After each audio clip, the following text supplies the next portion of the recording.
Chapter 22, Diligence and Perseverance. Satisfaction in tasks completed. Children frequently begin a piece of work with enthusiasm, but becoming perplexed or wearied with it, they wish to change and take hold of something new. Thus, they may take hold of several things, meet with a little discouragement, and give them up, and so they pass from one thing to another, perfecting nothing. Parents should not allow the love of change to control their children. They should not be so much engaged with other things that they will have no time to patiently discipline the developing minds. A few words of encouragement or a little help at the right time may carry them over their trouble and discouragement, and the satisfaction they will derive from seeing the task completed that they undertook will stimulate them to greater exertion. Many children, for want of words of encouragement and a little assistance in their efforts, become disheartened and change from one thing to another. And they carry this sad defect with them in mature life.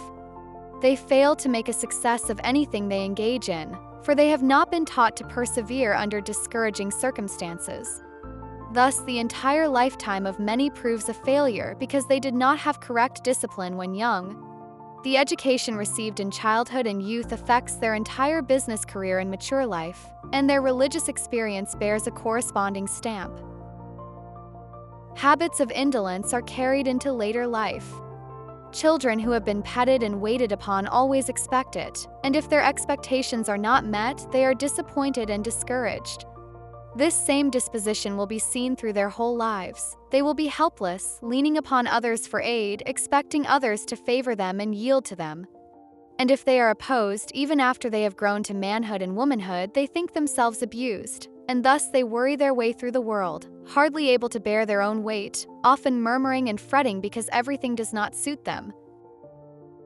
Develop habits of thoroughness and dispatch. From the mother, the children are to learn habits of neatness, thoroughness, and dispatch. To allow a child to take an hour or two in doing a piece of work that could easily be done in half an hour is to allow it to form dilatory habits. Habits of industry and thoroughness will be an untold blessing to the youth in the larger school of life, upon which they must enter as they grow older. Counsel, especially for girls. Another defect that has caused me much uneasiness and trouble is the habit some girls have of letting their tongues run, wasting precious time in talking of worthless things. While girls give their attention to talk, their work drags behind. These matters have been looked upon as little things, unworthy of notice. Many are deceived as to what constitutes a little thing. Little things have an important relation to the great whole. God does not disregard the infinitely little things that have to do with the welfare of the human family. Importance of little things. Never underrate the importance of little things. Little things supply the actual discipline of life. It is by them that the soul is trained that it may grow into the likeness of Christ, or bear the likeness of evil.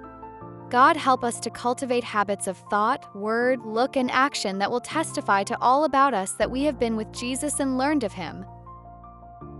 Make mistakes a stepping stone.